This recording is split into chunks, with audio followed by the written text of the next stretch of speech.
So, hello and welcome to Gerety Talks. My name is Lucia Ongay and I am the co-founder of Gerety Awards.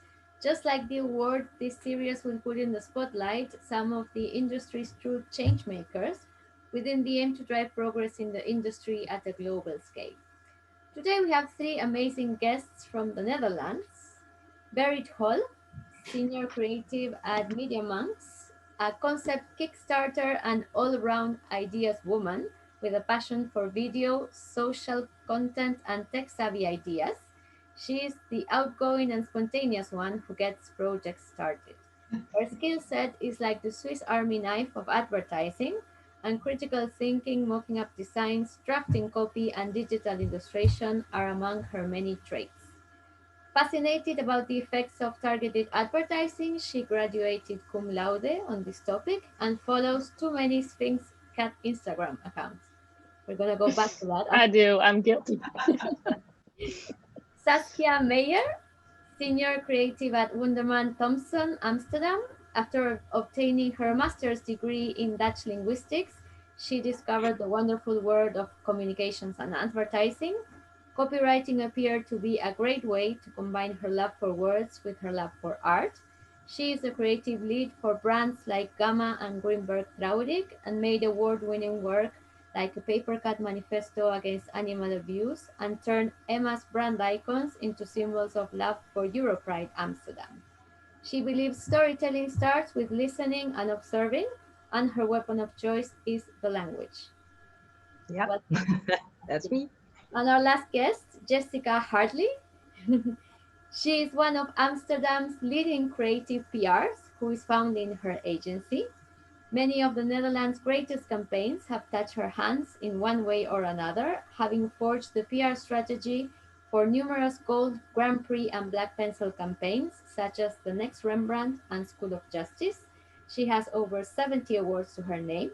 With deep roots in the creative industries and with more than 2 decades working across film, music videos, and advertising for brands and in the arts and culture. She's originally from London and has been in Amsterdam since 2006, speaks and writes Dutch, and sometimes writes about creativity from Amsterdam in the drum.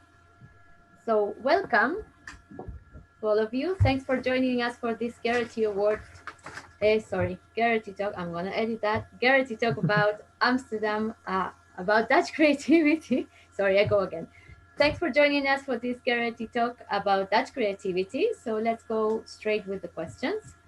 In an article about Dutch creativity that I read, it says Amsterdam's history, culture, and ingenuity makes it an international hotspot not only for advertising, but other creative industries that attracts a diverse international talent pool to the city, making it a breeding ground for creativity, one big cultural village. Do you agree with this statement? Do you think there are certain characteristics that make Dutch advertising different to others, or something specific and immediately recognizable in Dutch campaigns? Who would like to start? Mm, Well, I'd like to start because your question was focused on Amsterdam, and well, that's definitely a place where creativity flourishes. But I think it's broader than that, and the Netherlands have a great history in Dutch design and typography and graphic design, and and I think that's a huge influence on creativity and what you see, and it's really about craft and making things beautiful, and I think that's an important part of creativity. And another characteristic is, I think, the small budgets. Um, uh, Compared to other countries, well, it's small countries, so small budgets, and I think that's definitely, well, it's a challenge, uh, and it makes us creative as well, I think, because like the Germans say, in der Beschränkung zeigt sich der Meister, and that's what we have to do it with small budgets and make big things out of it. So those two for me are well, important parts of Dutch creativity. I'm not sure if you've any other. Yeah, I agree. I think especially on your first point, I think it's very interesting because I think that's also really transferred into the digital world as well. And that's something that I find really fascinating is, you know, it's not just the big campaigns, it's also the digital craft in this country is really, really strong. And that's something that I find really fascinating. I mean, I'm an analog person to the core. So you know, I come from a film background, so you know, literally shooting on film. So I'm not, you know, I'm not the master of digital, but I'm so, yeah, I'm really spellbound by what gets made in this country. And also to your point, it's not just Amsterdam, you know, there's also stuff happening in Rotterdam, there's really good stuff happening in The Hague. You know, it's not just about Amsterdam, and obviously Hilversum as well. So, so I think, yeah, it's. I think that's very true. Yeah, I totally agree with you. Like my point, also what I wanted to say about this was that Dutch creativity is so much bigger than like the Amsterdam market only. Of course, a lot of agencies are based in Amsterdam, and MediaMonks, of course, is now also based in Amsterdam. But yeah, for me, Dutch creativity lives in multiple cities, not only there, it's everywhere. Yeah. And what is your all-time favorite Dutch campaign? Oh, yeah, I can tell a little bit about that. So I had to think about it because what is a good campaign, right? Like there's so many great work out there, but personally, if I had to choose something, it would always be something which has a little bit of humor in it. And I always love campaigns that use or tap into a cultural insight. So my personal one is one from 2007 already. It's made by NS5, and it is the Goeie Moggel campaign for KPN.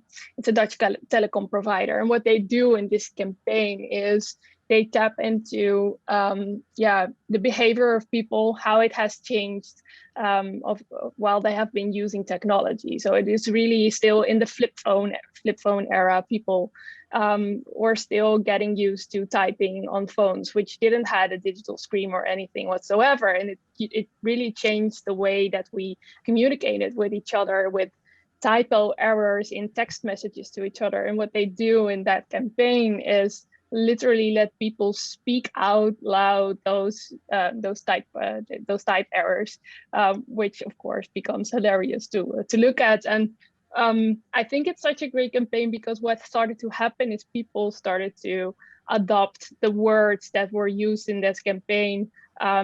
One of them was Goeie Moggel. If you say Goeie Moggel to somebody here in the Netherlands, it's still there. Like people still know it, still use it. And I think that's amazing if your campaign can achieve something like that you're really changing people's behavior. Yeah, I think that's super nice. And I think also the idea is something which can still live today. It's still something that we do. Unfortunately, typos still happen. So yeah, I think that is one of my favorites. I'm curious about the rest of favorite campaign. It's a nice one because it made a new word, and I'm really playing with words, and I loved it as well. I picked one from a way back. It was 1999, and I graduated that year, and I started to work as a copywriter. And there was this campaign from Kessels Kramer. It was really a great agency, and it was Ben, and it was a mobile company, and it was the first mobile, like the telecom company who made tech like human. It was like, I always thought, oh, mobile, that's not my kind of thing. I don't need that. Now I cannot imagine I ever thought about that way. But then I thought, I don't need that thing. And then there was this campaign, and it was so beautiful. It was with black and white photography and real people. And well, it was called Ben. Like, so they used like a person. The brand name was a people's name, and it's also in Dutch like a verb. Ben meaning I am. So I thought, wow, this is like, so this is me. I will buy a mobile. And from that moment I had a mobile and loved advertising and wanted to make concepts with a tone of voice like that. And yeah, so Ben was for me a classic one. Nice. Super nice. Yeah, I have two, if that's allowed. But I'll be really quick. I'll give quick descriptions. One is it's a campaign from Holland, but it's not from. It's from an international agency. So that's why I wanted to have two. Because one is from a Dutch agency, one is international. And the first one is an Adidas campaign, and it's called Layla. And basically, I think it was from 2004 or somewhere around then. And it's when it's basically when Adidas and Nike work started coming out of Amsterdam, and that's kind of when I first was like, oh my God, what is going on in Amsterdam? This is so interesting. And this campaign has Layla Ali, so that's the daughter of Muhammad Ali. And they have, basically it's her boxing her father. So they had, like they did it with post-production, which obviously then wasn't as advanced as it is now. So it was an incredible technical feat that you had this thing that looked totally real and totally genuine, but it was such an empowering film because it was about a woman boxing, and it was just so beautifully done. And that made me think, oh my God, I've got to find the people that made this. And that's in the end how I ended up moving out here, because that's how I started knocking on the door of 180 Amsterdam, who made that campaign. And eventually they got so bored of me knocking on the door that they said, oh, we better hire you maybe. And I was like, okay. So then I came over. So that campaign actually was the, that was how I came over in the end. So that's a real favorite for me. And I still love that campaign, still talk about it, still look at it. And then my second is a Dutch agency, and that's the Next Rembrandt. I couldn't really not have that as my favorite campaign, by Thompson, now Wunderman Thompson, which is just, it's an epic campaign still on every level, on craft, on technology. It was the first technology campaign I ever worked on. It was the first sort of AI thing that I'd ever worked on. And just this idea of, art and technology and what can those two do for each other, for me was very compelling. So that's still always going to be one of my favorites, and probably my favorite. Yeah. Great examples, all of them. And those were more older maybe. And which campaigns have you been most excited in the last months, and why? And not necessarily from the Netherlands, but they can be from anywhere. In a special year that we had, since it was last year with the pandemic.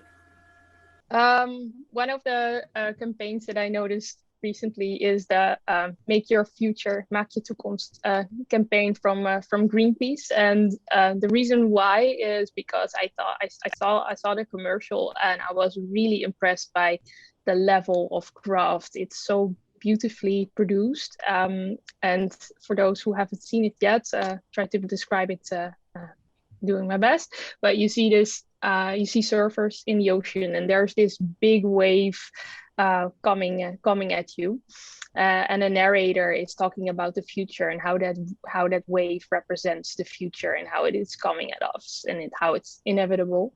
And in the end, you see this child riding that wave, and there's one shot in there which captures his facial expression, which is really, really amazing.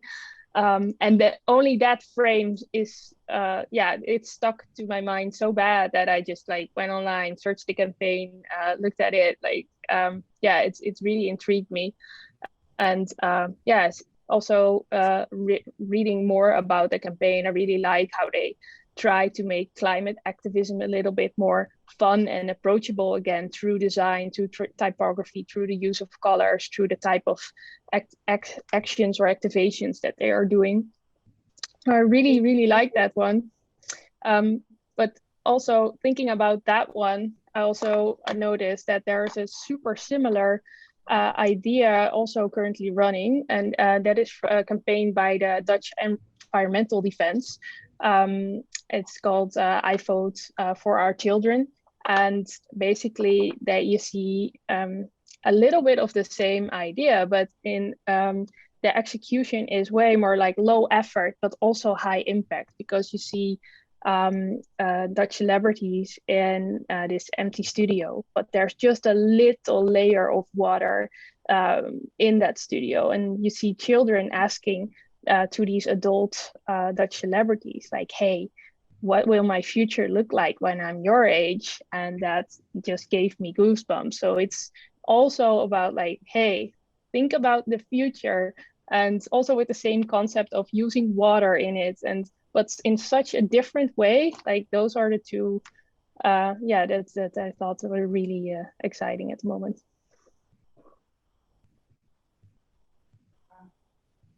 Yeah, sounds good.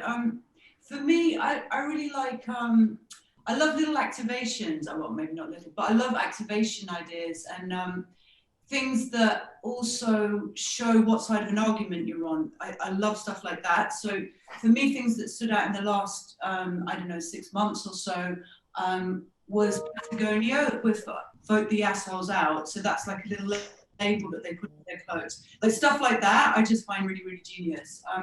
I also loved, I don't know if you guys saw it, by Brewdog. They make beer and they make alcohol-free IPA, which I drink, which is very good. They did this petition. It's just the most genius PR idea. They did a petition to the airport that Trump uses in Scotland. So this is the airport he always lands to do his golf or whatever he does.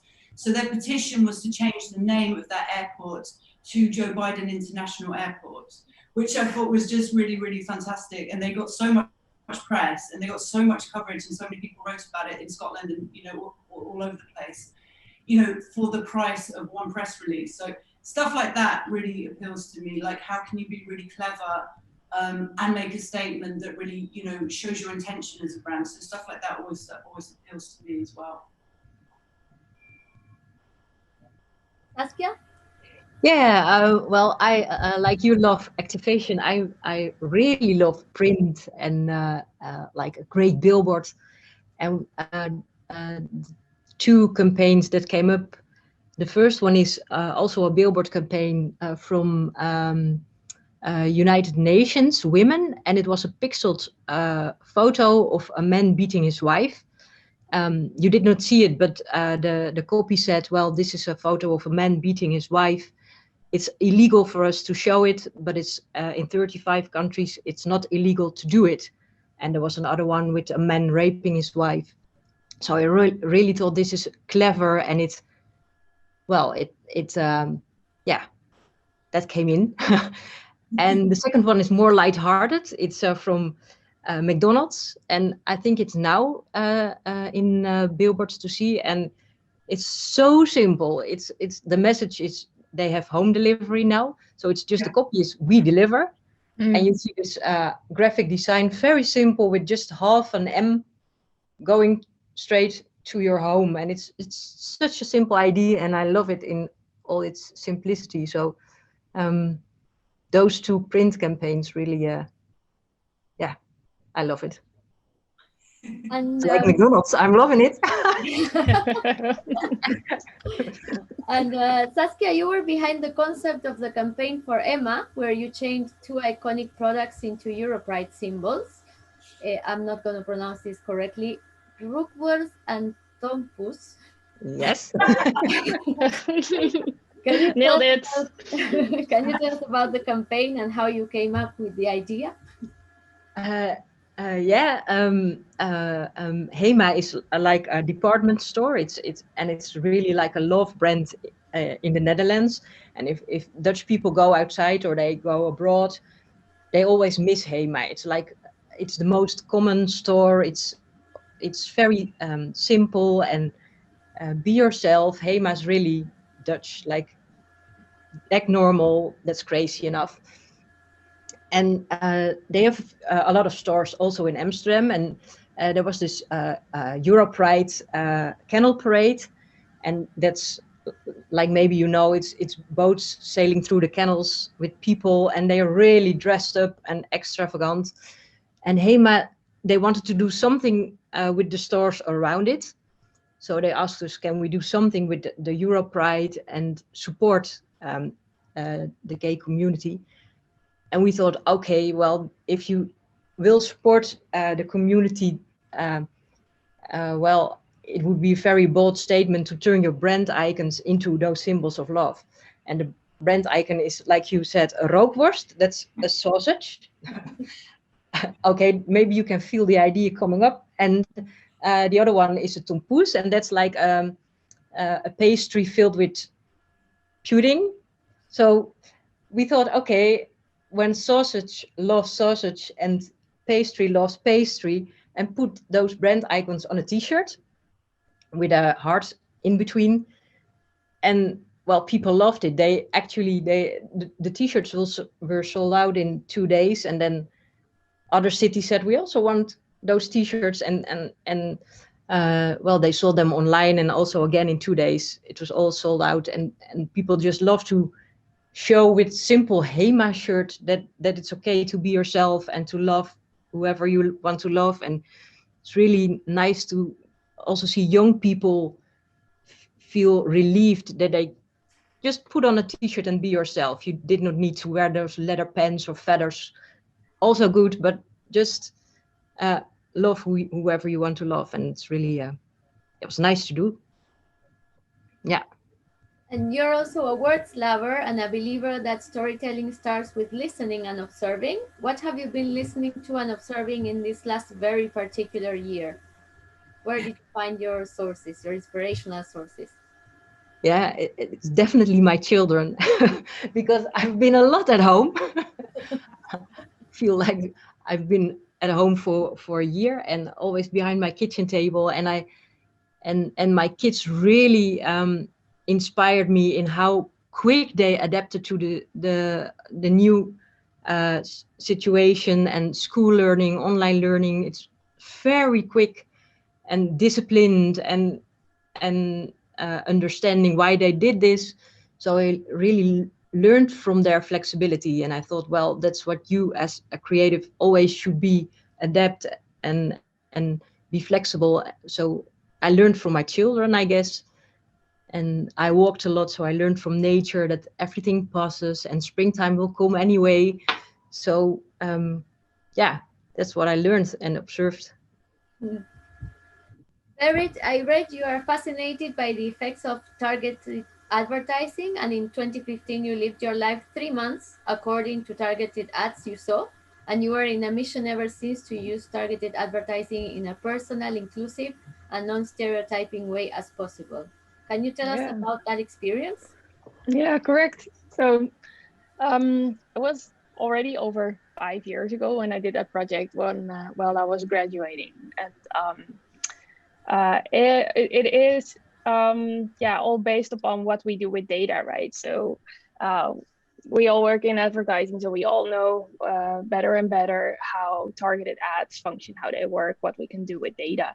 But when I started that project, I was really frustrated about how my data was used. So I started to notice that I only got targeted with nappy ads or clear blue ads or ads for female products that, well, my male counterfeit or my male fellow students, when we're browsing YouTube, for example, I saw they got cool car ads and that type of stuff, and I didn't got them. So it was a big frustration of mine, and that's a moment where I really started to develop that fascination for, like, how do we use data? So what I did is I started a clean slate. So started a clean Google account, Facebook account, everything.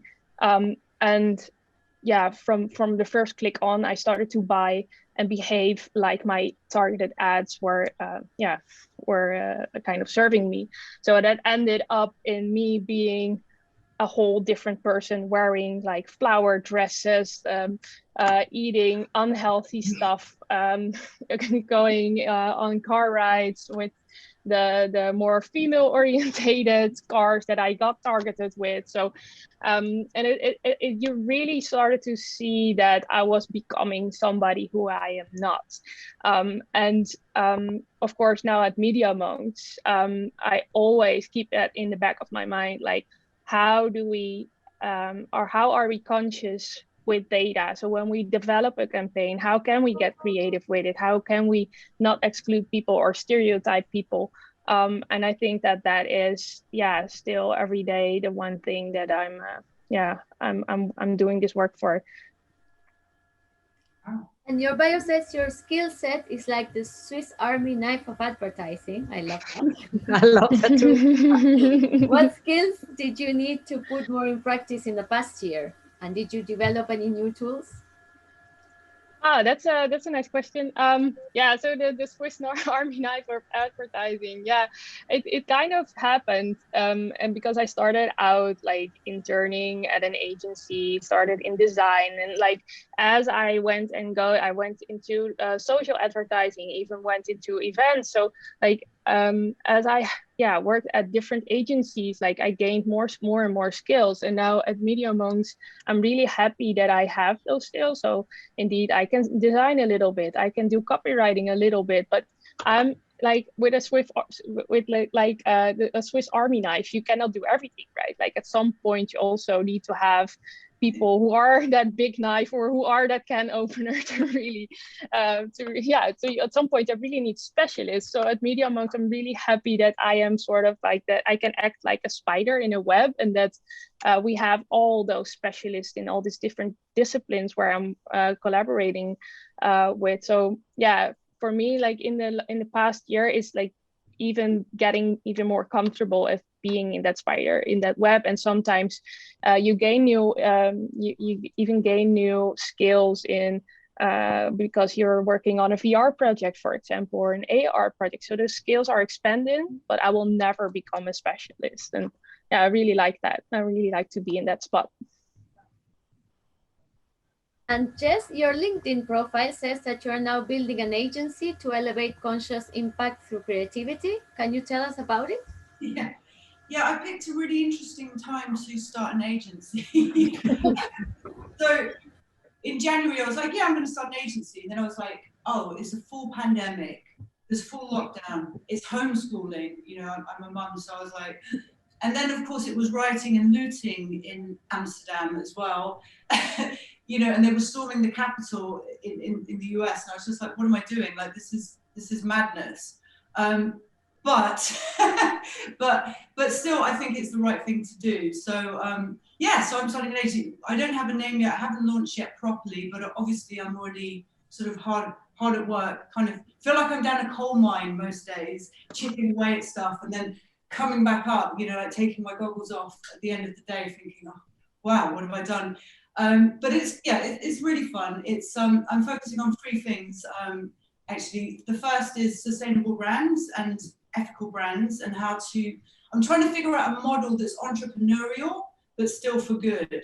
So how to work with those kind of brands. That's something I'd really like to do. So I've got a couple already who are working with me, and it's pretty exciting. So that's one side.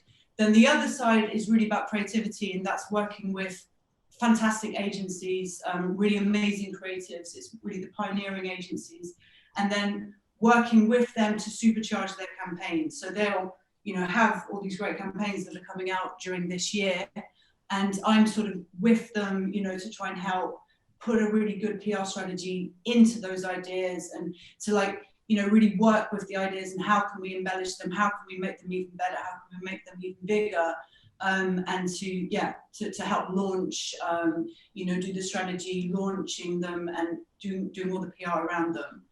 And then the third bit, which is also really interesting, is more about original content. So that's really also the very creative side, really about making stuff. So tomorrow I'm filming something, which is going to be fun, very exciting.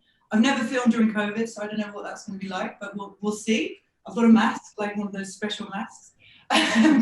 And so that's making content, and it's kind of what I'm trying to do is create this thing that I'd like to call editorial creative. So it's creative, but really with an editorial drive to it. And I think that could be really, really interesting. And that's something I'm really super keen on doing. And what I'm trying to do is actually have quite different types of people to collaborate with. So instead of it being, you know, your advertising creative copywriter or art director, I'm kind of going into different fields. So I have people that write out of culture, or I have people that are from music, or, you know, different from fashion as well, different kinds of expertises, and I'm trying to pull them into this kind of web of madness.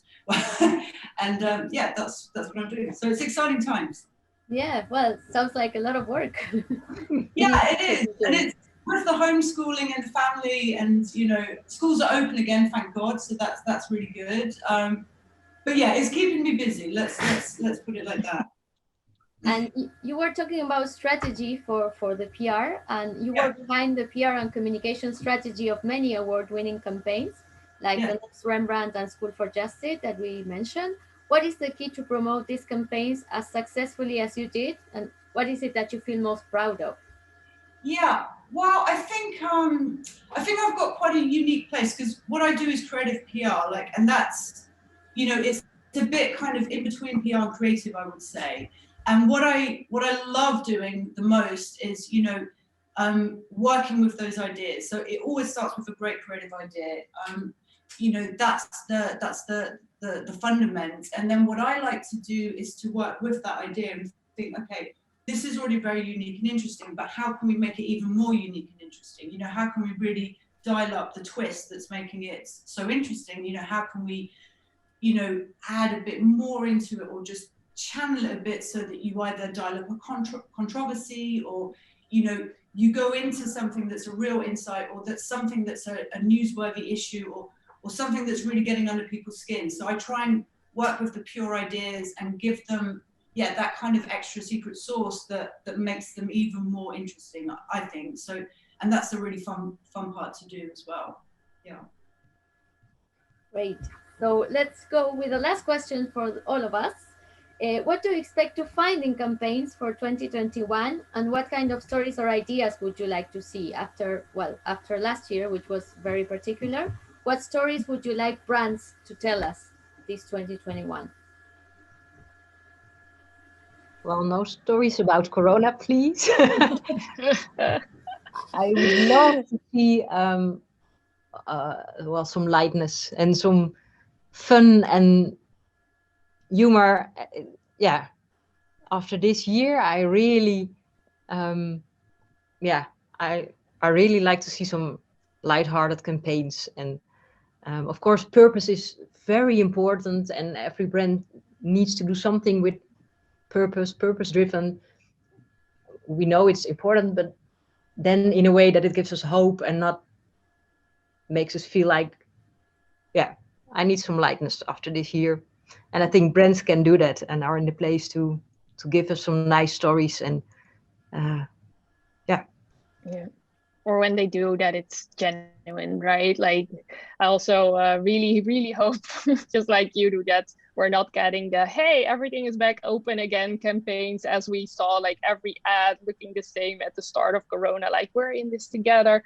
And it was beautiful, you know, but you know, at some point it was also not really genuine anymore. So I really hope that yeah, the ideas that are coming up, or the stories that are coming up, are genuine. Yeah, I agree, and I think humor as well. I think humor is desperately needed and gratefully received at all times. So humor really works. I think also maybe a bit less Zoom commercials, because that's already our reality. Although I have to say, the Kit Kat Zoom commercial was bloody brilliant. I love that. But no, I think, yeah, indeed, I think human lightness, I think there's some really interesting topics floating around as well, you know, in our general consciousness, in the newspapers, in you know, everywhere. And I think some of those really big topics will come back in campaigns too. But I think from a sort of fan of advertising, or a fan of creativity and craft, I think we're all indeed yearning for a good belly laugh and something that makes us smile. Well, it was mentioned in some of the other Gerety talks that I did, so it's definitely something that I think everybody needs. So let's hope we get this humor and fun from brands this year as well. So thank you very much for joining us, and thanks for your time and for your great insights, and have a great year. thank you. Thank you. Great year to you too. Thank you very All right.